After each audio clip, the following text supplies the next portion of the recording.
शायद आप जितना सोच रहे हो उससे भी ज्यादा है। वेलकम बैक एवरीवन, ये है रिवाइंड पाथ। ये मेरा फुल पेंगुइन एपिसोड 1 वीडियो है। ये पूरा शो बैटमैन यूनिवर्स के अंदर सेट किया गया है।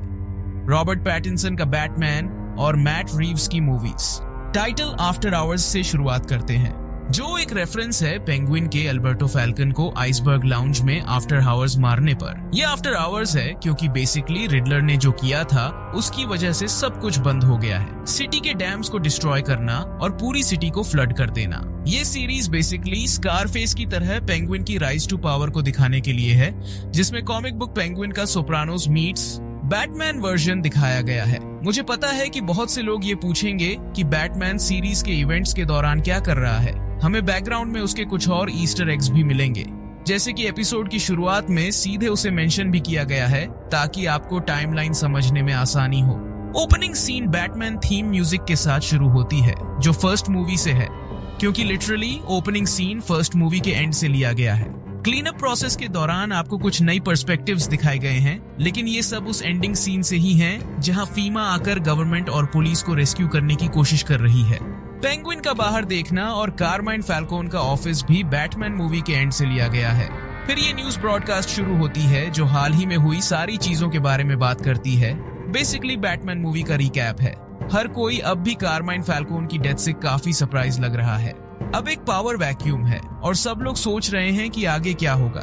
जब वो कहते हैं कि उसके किलर ने अब तक सामने आकर कन्फेशन नहीं किया, तो ऐसा इसलिए क्योंकि खुद पेंगुइन ने ही फैल्कोन को मारा था।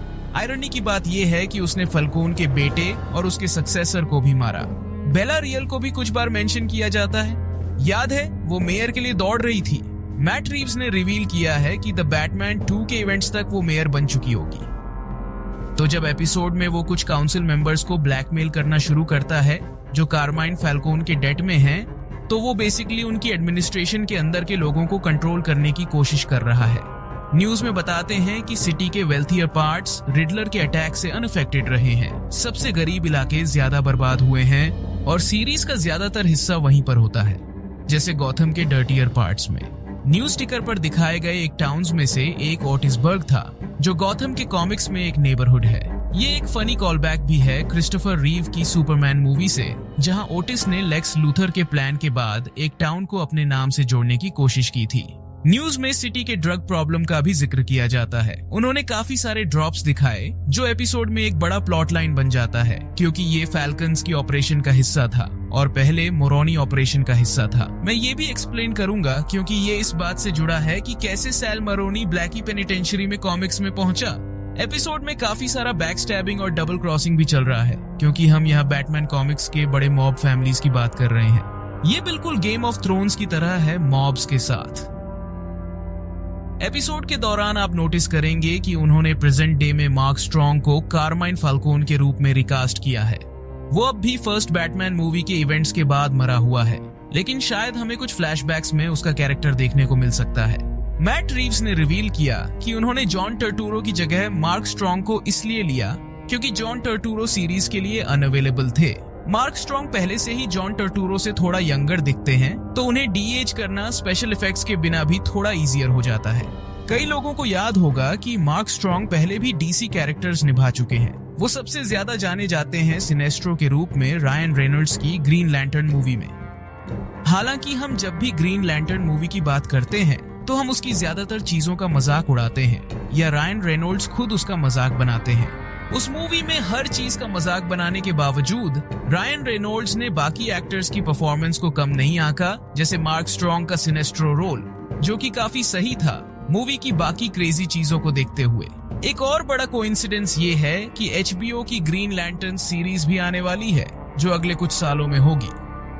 ये रायन रेनॉल्ड्स के ग्रीन लैंटर्न वर्जन से पूरी तरह अलग होगा और ये एक DCU सीरीज होगी जो जेम्स गन के नए सुपरमैन मूवी से जुड़ी होगी। ये पेंगुइन सीरीज सिर्फ मैट रीव्स के बैटमैन यूनिवर्स से जुड़ी है, जो खुद अभी DCU से जुड़ा नहीं है। ये अपनी खुद की छोटी यूनिवर्स की तरह है, इसलिए भले ही ये शो जेम्स गन के DCU से जुड़ा ना हो, ये DC स्टूडियोज है जो ये सब बना रहा है। जैसे मार्वल स्टूडियोज सभी मार्वल मूवी और टीवी शोज का निर्माण करता है। खबरें और एपिसोड में बाकी सभी कैरेक्टर्स कारमाइन फैल्कोन की मौत के बाद पावर स्ट्रगल के बारे में बात करते हैं। गॉथम में कई अन्य क्राइम फैमिलीज उनकी टेरिटोरी चुराने की कोशिश कर रही हैं और परिवार के अंदर लोग पावर के लिए संघर्ष कर रहे हैं। फिर पेंगुइन कैरेक्टर भी यही कर रहा है, लेकिन वो फाल्कोनी परिवार के अंदर अपनी खुद की छोटी फैक्शन का प्रतिनिधित्व करता है। तकनीकी रूप से वो अभी भी परिवार के अंदर है और जो भी कदम वो एपिसोड में उठाता है वो बेसिकली अपनी स्थिति को सुरक्षित करने के लिए है, ताकि सोफिया फाल्कोन उसे अल्बर्टो की मौत का दोषी न समझे। सीरीज के संदर्भ में कारमाइन फाल्कोन के 2 बेटे और एक बेटी है, सोफिया फाल्कोन। अल्बर्टो और दूसरे भाई के बारे में हम जानते हैं। ये स्पष्ट नहीं है कि सोफिया परिवार पर काबू क्यों करना चाहती है और बड़ा भाई क्यों नहीं, लेकिन शायद ये भविष्य के एपिसोड्स में बताया जाएगा। उन्हें ऐसा महसूस कराने की कोशिश की जा रही है कि वो परिवार की अल्फा है और वो बैटमैन डार्क विक्ट्री में कॉमिक बुक कैरेक्टर हैंगमैन का एक वर्जन निभा रही है। वो बैटमैन द लॉन्ग हैलोवीन और बैटमैन डार्क विक्ट्री की कहानी से जुड़ी हुई है, जो लॉन्ग हैलोवीन का सीक्वल है। कोई बड़ी आश्चर्य की बात नहीं है कि मैट रीव्स ने कहा था कि लॉन्ग हैलोवीन ने पहले बैटमैन मूवी की कुछ प्लॉट को प्रभावित किया, तो उस कॉमिक बुक कहानी का सीक्वल भी उस मूवी के सीक्वल को प्रभावित करता है। अगर तुमने वो कहानी नहीं पढ़ी है तो शो में सोफिया फाल्कोनी बहुत ही कॉमिक बुक वर्जन के टोन में है, जो पूरी तरह से बैटशिट क्रेजी है।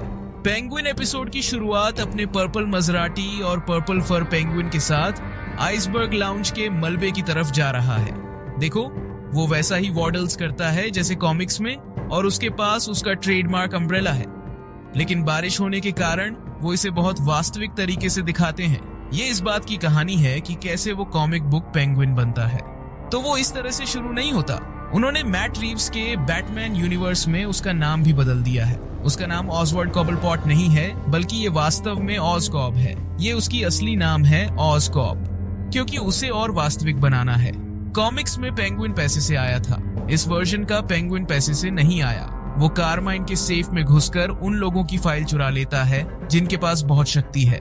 सभी नाम नोटिस करो, ये शायद भविष्य के एपिसोड्स में महत्वपूर्ण होंगे, भविष्य के बैटमैन से संबंधित प्लॉट में, जैसे एरिक कॉटल। देखो, ये पुरानी फोटो है, इसमें लिखा है फाउंडर्स। ये गॉथम सिटी के सबसे शक्तिशाली परिवारों की फाउंडिंग से संबंधित कोर्ट ऑफ आउल्स के संदर्भ में लग रहा है। फिर उसके अंदर एक फाइल है जो एक काउंसिलमैन सेबास्टियन हेटी के बारे में है। ऐसा लगता है कि कारमाइन फाल्कोनी उसे पैसे दे रहा था। ऐसा लगता है कि वो कारमाइन के कर्ज में है, तो पेंगुइन इसे अपने फायदे के लिए इस्तेमाल करने की कोशिश करता है ताकि उसे बेलारूस सरकार के प्रशासन में एक आदमी मिल सके। जो आदमी कैंडिड फोटोज में महिला के साथ है वो कारमाइन फाल्कोन का भतीजा जॉन बीटी है। वो कॉमिक्स में उनके परिवार का एक लेफ्टिनेंट है जो शायद पेंगुइन से नफरत करता है और पेंगुइन भी शायद उससे नफरत करता है। अल्बर्टो आता है। यहाँ वो क्या करने की कोशिश कर रहा था इसका कोई आइडिया नहीं है। शायद वो भी ऑफिस के सेफ से कुछ चुराने की कोशिश कर रहा था। तुम नोटिस करोगे कि पेंगुइन जल्दी सोचता है। वो हर जगह अपने कदम उठाता है, जैसे ठीक है, मुझे अपनी स्थिति बचानी है वरना मुझे गोली लग जाएगी। तो वो इसे ऐसे दिखाता है जैसे वो अल्बर्टो की मदद करने की कोशिश कर रहा है, जैसे मैं यहाँ हूँ ताकि तुम ये सभी गहने ले सको। तुम बाकी लोगों पर भरोसा नहीं कर सकते, लेकिन तुम मुझ पर जरूर भरोसा कर सकते हो। तो यहाँ बड़ा आइडिया ये है कि उन्होंने अल्बर्टो को मारने की योजना नहीं बनाई थी। जैसा कि वो बाद में अपनी माँ से बताता है, ये सिर्फ एक तात्कालिक निर्णय था। वो मजाक बनाने से नफरत करता था। इसका मतलब ये है कि ये उसके कैरेक्टर को बाकी बैटमैन की कहानी के लिए जानकारी देने वाला है, जैसे वो इन मूवीज में कब तक रहता है, ये भी सुनते हुए कि उसकी माँ उसे कैसे वर्बली अब्यूज करती है। तुम ये सोच सकते हो कि शायद वो उसकी ऐसी होने के साथ बड़ा हुआ, इसीलिए ये समझना बहुत आसान है कि उसके पास इतनी सारी मानसिक समस्याएं और कॉम्प्लेक्सेस क्यों हैं। तो ईमन टारगेरियन कुछ ऐसा ही है। उस शो पर सबसे बुरी चीज जो तुम कर सकते हो वो है उस पर हंसना। ठीक इसी तरह पेंगुइन पर हंसना एक डेथ सेंटेंस की तरह है। और इसी पर बात करते हुए पेंगुइन को गुस्सा दिलाना बहुत बुरा है। मैट रीव्स के अनुसार पहले फिल्म के दौरान पेंगुइन एक डेरोगेटोरी टर्म है जो लोग उसे बुलाते हैं। उसे वाकई में ये पसंद नहीं है जब लोग उसे पेंगुइन कहते हैं। इसलिए तुम देखते हो कि ज्यादातर लोग जो उसे जानते हैं या जिनके साथ उसका कुछ कामकाजी रिश्ता है वो उसे ऑज मतलब ऑजकॉब कहते हैं। फिर अल्बर्टो दावा करता है कि जॉन बीटी उसे कुछ रेवोल्यूशनरी नई ड्रग बनाने से रोकने वाला था, इसलिए वो इसे सीक्रेट रखने की कोशिश कर रहा है और यही उसका प्लान है। वो इसका इस्तेमाल करके इवेंचुअली पावर में आना चाहता है। बाद में एपिसोड में हम कारमाइन की रिंग के बारे में जानेंगे। ये एक्चुअली बॉस ऑफ बॉसेस की रिंग थी जो गॉथम सिटी में थी।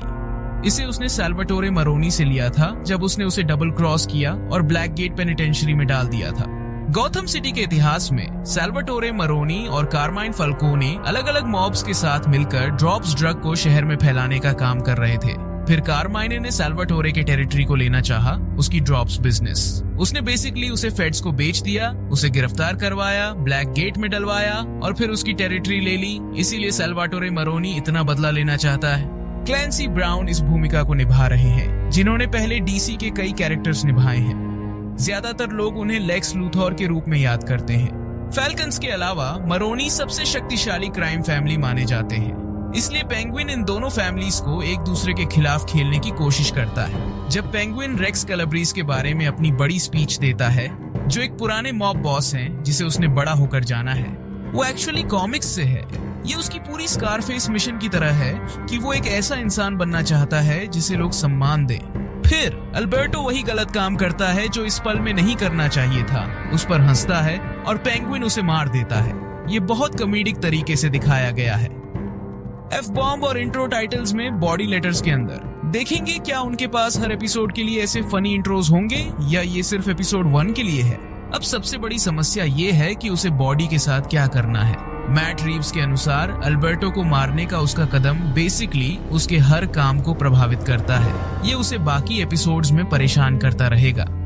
वो कुछ नया पेंगुइन थीम म्यूजिक भी प्ले करते हैं जो क्लासिक पेंगुइन की तरह लगता है। फिर हम उसके नए अंडरलिंग से मिलते हैं जो कार से पहिए चुराने की कोशिश कर रहा है। ये गलत समय पर गलत इंसान से चुराने की कोशिश कर रहा है।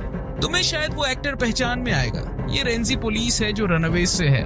शो में इसका नाम विक्टर अगिलार है। अल्बर्टो के फोन में कुछ खास डेट्स और ईस्टर एग्स हैं जब वो जानकारी ढूंढ रहा है, तो वो पता करता है कि शिपमेंट कब आ रहा है। याद रखना, वो इसका इस्तेमाल करके पावर में आना चाहता है। लेकिन तुम देखोगे गॉथम नाइट्स नाम का एक स्पोर्ट्स टीम का नाम है। ये कॉमिक्स में भी है। इसके अलावा अक्टूबर 31 पे एक डेट है जो हैलोवीन है। ये सोफिया के लिए है। इसका मतलब ये है कि वो हमेशा आर्कम असाइलम में उससे मिलने जाता था, क्योंकि उनकी भाई बहन जैसी अच्छी रिश्तेदारी थी।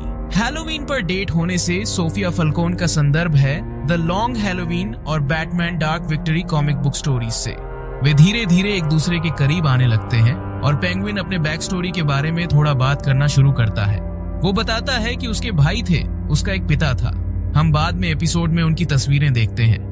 मुझे लगता है कि किसी समय वे हाई स्कूल से पहले मर गए थे, क्योंकि एक समय के बाद तुम केवल उसकी और उसकी माँ की तस्वीरें देखने लगते हो और ऐसा लगता है कि वो हाई स्कूल में है।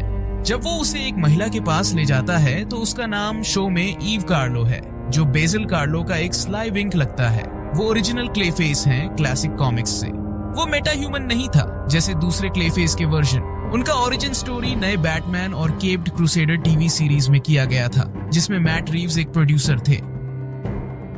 उन्होंने बॉडी को लिया, फिर इसे एक अबैंडन कार में छुपा दिया और उसने सैल्वाडोर माराडोना की रिंग ले ली। तो उसने अभी तक मरोनी पर उसकी मौत का आरोप लगाने की योजना नहीं बनाई है। ये तो एपिसोड के एंड में होता है, लेकिन याद रखना कि उन्होंने ये बॉडी इस कार में डाली थी। ये बाद में इम्पोर्टेंट बन जाता है जब विक्टर अपनी जान की डील करता है। देखो, पेंगुइन वाकई में ऐसा लग रहा था कि वो उसे मारने ही वाला है। फिर वो कहता है, ठीक है, मैं तुम्हें कुछ वक्त और जीने दूंगा, देखते हैं तुम कितने यूजफुल हो। फिर वो उसे अपने पर्सनल अपार्टमेंट ले जाता है जहां वो सोता है, और देखो उसकी बेडरूम की डोर्स ऐसे हैं जैसे बैंक सेफ के मॉडिफाइड डोर्स। सबसे सिक्योर जगह पर सो रहा है, जैसे बैंक वॉल्ट में। वहां हमें उसका डिफॉर्म्ड फुट दिखाई देता है। यही वजह है उसकी वॉडल का। शो की कहानी के मुताबिक वो इतना गरीब बड़ा हुआ कि उसकी फैमिली उसका फुट ठीक कराने के लिए पैसा नहीं दे सकती थी, इसलिए वो ऐसे ही बड़ा हुआ। लेकिन जब हम उसके बचपन की फोटोज देखते हैं तो उसके फेस पर वो बड़ी गैश स्कार नहीं है। मुझे लगता है कि कभी तो ये एक्सप्लेन होगा कि उसे वो स्कार कैसे लगी। जब वो रिडलर को मैडमैन कहने पर शिकायत करता है तो कॉमिक्स में उन्होंने बहुत बार साथ काम किया है, लेकिन मैट रीव्स के बैटमैन यूनिवर्स में वो रिडलर से वाकई में नफरत करता है। फिर हम उस वेयरहाउस में जाते हैं जहां वो अपना ड्रॉप्स बिजनेस चलाता है। ये बाद में एपिसोड का बड़ा प्लॉट पॉइंट बन जाता है, क्योंकि फाल्कन्स इसे बंद करना चाहते हैं, क्योंकि कारमाइन की मौत के बाद उन पर बहुत हीट है फेड्स और लोकल पुलिस से। जब उन्होंने सुना कि उनके कुछ लोग ओडेसा मॉब से जंप हुए हैं, तो ये रशियन मॉब है बैटमैन कॉमिक्स से। बर्नली टाउन भी मेंशन होता है, ये भी एक बड़ा अमेरिकन मॉब है कॉमिक्स में। फिर हम कारमाइन फाल्कोन के पर्सनल घर जाते हैं जो शहर के बाहर है। उसे याद रखना चाहिए कि वो बहुत पावरफुल था। और उसके पास शहर के हर तरफ घर थे। ये उसका मेन रेजिडेंस है। हम जानते हैं कि जॉन बैटी उसे ड्रॉप्स ऑपरेशन बंद करने के लिए बुलाता है और वो ऑलमोस्ट फैमिली से बाहर निकालने वाले होते हैं, लेकिन वो अल्बर्टो फाल्कोनी का प्लान बेचने की कोशिश करता है बिना ये समझे कि शिपमेंट में क्या था। फिर सोफिया फाल्कोनी पीछे से आती है और बाद में पता चलता है कि वो अल्बर्टो के प्लान में इन्वॉल्व्ड थी। वो जानती है कि पेंगुइन का अल्बर्टो से क्या कनेक्शन है, वरना वो कैसे जानती। उनके बीच कुछ कॉन्वर्सेशंस होते हैं जहां उनकी हिस्ट्री के हिंट्स मिलते हैं। वो कहती है कि उसे आर्कम असाइलम में भेज दिया गया था कारमाइन के कहने पर, क्योंकि उसने कुछ किया था और पेंगुइन ने उसे बेच दिया था, इसीलिए उसका पेंगुइन से वेंडेटा है।